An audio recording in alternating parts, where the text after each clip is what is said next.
خاوند بات بات پر غصے کا اظہار کرتے ہیں، کوئی حل بتا دیں۔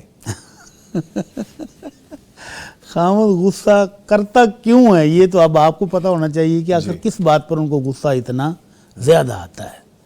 اگر کوئی ٹینشن ہے، مالی ٹینشن ہے، کاروبار کی ٹینشن ہے، تو پھر آپ کو سمجھداری کا مظاہرہ کرنا چاہیے کہ جب وہ گھر آئے تھکا آ رہا تو اس کو موقع نہیں ملنا چاہیے، اور اگر وہ غصہ کبھی کر بیٹھے تو پھر ٹھیک ہے، آپ آگے سے خاموشی اختیار کریں نہیں بٹ اللہ کی رضا کے لیے۔ بات بات پر غصہ کرتے ہیں، بات بات پہ غصہ، مطلب یہ ہے کہ غصہ بہت زیادہ ہے۔ تو کیوں پھر قاضی صاحب ایسے ہی ہے؟ تو پھر ان کو کسی اچھے حکیم کو چیک کروائیں جو ان کو ٹھنڈی خوراک دے، ٹھنڈی دوائی دے، تو جس سے اس کے مزاج میں تھوڑا سا اعتدال آ جائے۔ ٹھیک ہے۔ وہ زیادہ غصہ جو ہے نا وہ واقعی طبیعت میں جو گرمی ہے اس کی وجہ سے ہوتا ہے، تو زیادہ غصہ نہیں کرنا چاہیے۔ ان بھائی صاحب کو بھی اسلامی تعلیمات کے اوپر عمل کرنا چاہیے۔ اللہ کے نبی صلی اللہ علیہ وسلم کے پاس ایک شخص آیا تو اللہ کے رسول مجھے وصیت کیجئے، نصیحت فرمائیے۔ آپ نے فرمایا اللہ تعالیٰ تو غصہ نہ کیا کر۔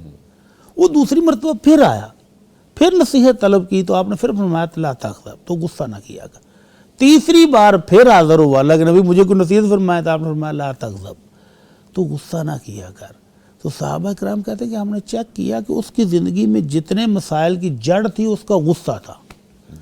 تو یہ غصہ جو گھر میں بات بات پر غصے ہوتا ہے، اگر باہر معاملات میں بھی اسی طرح ہوں گے، کاروبار میں بھی اسی طرح ہوں گے، تو ان کے تو ہر چیز ٹیڑھی میڑھی ہو جائے گی۔ تو اس لیے ان کو اپنی طبیعت پر کنٹرول کرنا چاہیے۔